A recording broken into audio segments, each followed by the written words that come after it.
Hello বন্ধুরা, সবাই কেমন আছেন? আশা করি সবাই ভালো আছেন। তো আমি সুমন, আমার এই সুমন হলুদবাড়ি চ্যানেলে আরও একটি নতুন ভিডিও নিয়ে হাজির হয়েছি। সেটি হচ্ছে ডস প্রোগ্রাম। ডস প্রোগ্রামটা কি এবং কেন, এটার সাহায্যে কি কাজ করা হয় সেটা আপনাদের প্রথমেই বলে দিই। তো ডস প্রোগ্রামটি মূলত কম্পিউটারে আমাদের যে এখানে সফটওয়্যার, মানে যে সমস্ত সফটওয়্যারগুলো এখানে আমাদের ডেস্কটপের স্ক্রিনে রাখা আছে, সেই সমস্ত সফটওয়্যার বা কম্পিউটারের যে এই যে ড্রাইভ, সি ড্রাইভ আর ডি ড্রাইভ, এই ড্রাইভের কি ভলিউম আছে বা কোন ড্রাইভে আমরা আছি বা কম্পিউটারের কারেন্ট ডেট অ্যান্ড টাইম কি আছে, এগুলো কিন্তু সব আমরা এই ডস প্রোগ্রামের মাধ্যমে কিন্তু দেখব। এবং আরেকটি বিশেষ হচ্ছে, ডস প্রোগ্রামের সাহায্যে আমরা কম্পিউটারের মধ্যে কিছু ফোল্ডার বা ফাইল তৈরি করব। যেমন আমরা মাউসে রাইট বাটন ক্লিক করেও যেমন ফাইল বা ফোল্ডার তৈরি করি, ঠিক তেমনি আমি ডস প্রোগ্রামের সাহায্যেও কিন্তু এই কম্পিউটারের ড্রাইভের মধ্যে ফাইল বা ফোল্ডারকে তৈরি করব। তো প্রথমে আমি ডস প্রোগ্রামটি শুরু করব। তো ডস প্রোগ্রামে কি কি কাজ করা হয় না, ডস প্রোগ্রামে মূলত কম্পিউটারে ভাইরাস স্ক্যান এবং কম্পিউটারের মধ্যে নতুন কোনো সফটওয়্যার ইনস্টল করতে গেলে আমাদের ডস প্রোগ্রাম খুবই গুরুত্বপূর্ণ ভূমিকা পালন করে। তো প্রথমে ডস প্রোগ্রামটা শুরু করার আগে আমি এখানে সার্চ করব সিএমডি। সিএমডি লিখে এন্টার প্রেস করব। ডস প্রোগ্রামটা সার্চ করার পদ্ধতি হচ্ছে সিএমডি। সিএমডি কথাটির অর্থ হচ্ছে কমেন্ট প্রম্পট।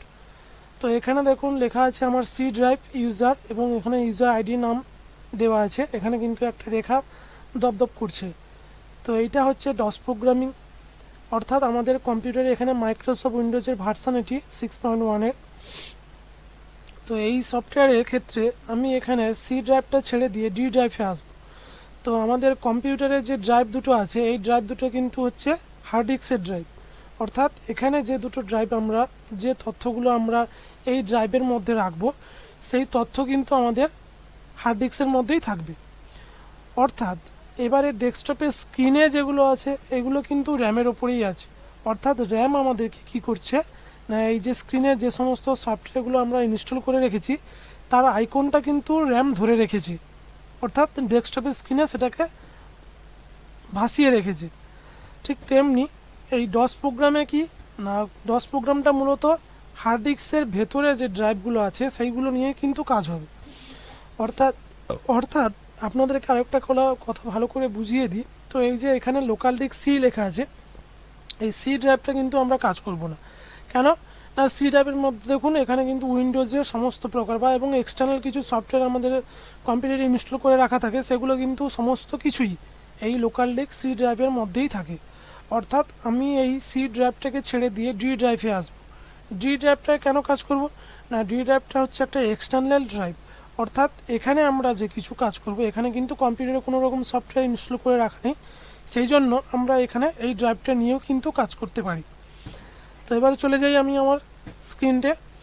তো স্ক্রিনে আসার পর এখানে দেখুন লেখা আছে সি ড্রাইভ। তো আমি ড্রাইভ চেঞ্জ করব কি করে, ডি ড্রাইভে ডি লিখবেন, শিফট চেপে কোলন দিয়ে এন্টার প্রেস করলেন, ড্রাইভ চেঞ্জ হলো। আরেকবার দেখিয়ে দিই, ডি লিখে শিফট চেপে কোলন এন্টার, ড্রাইভ চেঞ্জ হলো। তো এবার আমি শুরু করব, ধরুন ভোল, ভিওএল, কিছু কমেন্ট আমি এখানে বলে দিচ্ছি। ভোলের ফুল ফর্ম হচ্ছে ভলিউম প্যাথ। অর্থাৎ আমি আমার কম্পিউটারে কোন ড্রাইভে কাজ করছি সেটি কিন্তু দেখার জন্য এখানে জাস্ট ভিওএল লিখে এন্টার প্রেস করো। এখানে দেখাচ্ছে ভলিউম ইন ড্রাইভ ডি, অর্থাৎ আমি আমার ডি ড্রাইভে কাজ করছি বলে ডি দেখাচ্ছে। আপনারা যে ড্রাইভে কাজ করবেন সেই ড্রাইভে দেখাবে। তো এবার আমি সার্চ করব এখানে ভিইআর। ভিইআর কথাটির অর্থ হচ্ছে ভার্সান, অর্থাৎ আমার কম্পিউটারে সফটওয়্যারে কি ভার্সান আছে আমি সেটা দেখব। তাহলে ভার লিখে এন্টার প্রেস করো। এখানে লেখা আছে মাইক্রোসফট উইন্ডোজ ভার্সান 6.1। যেহেতু এটা আমার 7 ভার্সান, এই জন্য এখানে 6.1ই দেখাচ্ছে। তো এবার আমি আসবো ডেট। তো ডেট লিখে এন্টার প্রেস করো। আমার এখানে কম্পিউটারের মধ্যে কারেন্ট যে ডেট অ্যান্ড টাইমটা আছে সেটা কিন্তু এখানে দেখাচ্ছে the current date is Sunday 2/11/24। অর্থাৎ আমার এখানে মাসটা প্রথমে আছে, ডেটা মাঝখানে আছে, ইয়ারটা শেষে আছে। তো এটা কিন্তু ডি ড্রাইভ আসেনি এখনও পর্যন্ত, আবার একবার এন্টার প্রেস করলে কিন্তু ড্রাইভ আসবে। তো এবারে টাইম লিখবো, শুধু এখানে ডেট অ্যান্ড টাইমের জন্য আপনাকে ডাবল বার এন্টার প্রেস করতে হবে। তো টাইম লিখে এন্টার প্রেস করো। এখানে কারেন্ট টাইম দেখাচ্ছে, আবার এন্টার প্রেস করো। এরপরে আমি আসবো কালার, COLOR কালার। কালার লিখে যে কোনো একটা কালারের নাম দিয়ে দাও, দিয়ে এন্টার প্রেস করো। এখানে দেখুন পুরো কালারের চার্ট কিন্তু আমাদের সামনে চলে এসছে। তো এখানে যে যে নাম্বারগুলো দেওয়া আছে এই নাম্বারে কিন্তু আমাদের এই কালারগুলো আছে, অর্থাৎ এদিকটা হচ্ছে হালকা, এদিকটা হচ্ছে একদম লাইট কালার। ঠিক আছে, তো ধরুন সাপোজ আমি এখানে লাইট গ্রিনটা নেব। লাইট গ্রিনটা কত নাম্বার আছে? এতে আছে। তাহলে আমি এখানে কি লিখবো? COLOR। এখানে কালার বানানটা কিন্তু COLOR কালার লিখে আমি এখানে এ বাটনে ক্লিক করব, দিয়ে এন্টার প্রেস করো। তো দেখো আমার এখানে যতগুলো টেক্সট ছিল সবগুলো টেক্সট কিন্তু আমার এখানে গ্রিন কালার হয়ে গেছে। ঠিক আপনারাও ঠিক এরকমভাবে যে কালারটা নিতে চান সেই কালারের এখানে সামনে যে নাম্বারটা দেওয়া আছে সেই নাম্বারটি জাস্ট কালার লিখে ওই নাম্বারটি দিতে হবে, দিলে কিন্তু আমাদের এখানে কালারটা চলে আসবে। তো এরপরে আমি করব সেটা হচ্ছে এই যে টেক্সটগুলো এখানে লেখা আছে এই টেক্সটগুলোকে আমি মুছে ফেলবো। তো মুছে ফেলার জন্য কি করব? এখানে CLS লিখে এন্টার প্রেস করো। প্রেস করলেই কিন্তু সমস্ত টেক্সট মুছে যাবে। এবারে আমি কি করব? এই প্রোগ্রামটিকে আমি ক্লোজ করব। তো ক্লোজ করার জন্য আমি এখানে ক্রস চিহ্ন ক্লিক করতে পারি, কিংবা আমি এখানে ডস প্রোগ্রামে কমেন্ট ব্যবহার করে কিন্তু আমি এখানে প্রোগ্রামটিকে ক্লোজ করতে পারি। তো সেটা কি করে? এখানে আমি লিখব এক্সিট, এক্সিট লিখে এন্টার প্রেস করো। প্রেস করলে দেখো আমার এখানে ডস প্রোগ্রামটি কিন্তু ক্লোজ হয়ে গেছে। ঠিক আছে, তো এটা সবাই বুঝতে পেরেছো যে ডস প্রোগ্রামের সাহায্যে মূলত কি কি কাজ করা হয় এবং ডস প্রোগ্রামটা কি কাজে ব্যবহার করা হয় মেনলি। তো আমি এখানে যেটা দেখালাম সেটা হচ্ছে আমার কম্পিউটারের সফটওয়্যারের যে সমস্ত ভার্সান বা ডেট টাইম বা কি করে কালার পরিবর্তন করা হয় এগুলো কিন্তু আমি সাধারণ কাজ দেখিয়ে দিলাম। এবারে আমি দেখাবো সেটা হচ্ছে ডস প্রোগ্রামের আরও একটা নতুন পার্ট। হ্যাঁ, কম্পিউটারের মধ্যে মানে ওই ডি ড্রাইভের মধ্যে কি করে একটা ফাইল তৈরি করা যায় এবং একটা ফাইলের মধ্যে কিছু টেক্সট লিখে সেভ করে কি করে সেটাকে আবার পুনরায় এডিট করা যায় সেটাও আমি এখানে দেখাবো। তো আমি এখানে সরাসরি চলে যাব এখানে সার্চে লিখবো CMD দিয়ে লিখে এন্টার প্রেস করো। তো আমার এখানে ড্রাইভ খুলে গেছে। তো আমি প্রথমেই আমার এখানে কম্পিউটারে চলে যাব। ডি ড্রাইভের মধ্যে এখানে আমার যে সমস্ত সব মানে ফাইল রেখেছি এগুলো বাদ দিয়েও কিন্তু আমি একটা আলাদা ফাইল তৈরি করব ডি ড্রাইভের মধ্যে। তো সেটা কি করে করব আমি এখানে দেখিয়ে দিচ্ছি। প্রথমে ড্রাইভ চেঞ্জ করব, ডি লিখে শিফট চেপে কোলন এন্টার। এবার আমি প্রথমে এখানে কমেন্ট ব্যবহার করব এমডি কথাটির অর্থ হচ্ছে মেক ডাইরেক্টরি, অর্থাৎ নতুন কোনো ফাইল বা ফোল্ডারের নাম দিতে গেলে আমাদের কিন্তু এমডি ব্যবহার করতে হবে। এমডি কথা অর্থ হচ্ছে মেক ডাইরেক্টরি। ধরো আমি এখানে সাপোজ একটা ফাইল ব্যবহার করছি, আমার নামেরই একটা ফাইল দিলাম, এন্টার। সিডি এর পরের কমেন্ট হচ্ছে সিডি কথার অর্থ হচ্ছে চেঞ্জ ডাইরেক্টরি, অর্থাৎ আমি এখানে যে সুমনটা লিখেছি এই সুমনটা কিন্তু একটা ফোল্ডার তৈরি হবে। সেই জন্য আমি তৈরি করার জন্য প্রথমে আমি নাম দিয়েছি এমডি সুমন, তারপরে আমি দেবো সিডি সুমন লিখে এন্টার প্রেস করো। তাহলে আমার এখানে কি হলো? ডি ড্রাইভের ভেতরে কিন্তু এই সুমন ফোল্ডারটা তৈরি হয়ে গেল।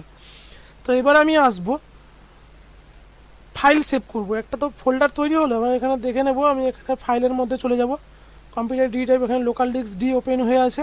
আমার এখানে দেখুন সুমন ফোল্ডার চলে এসছে।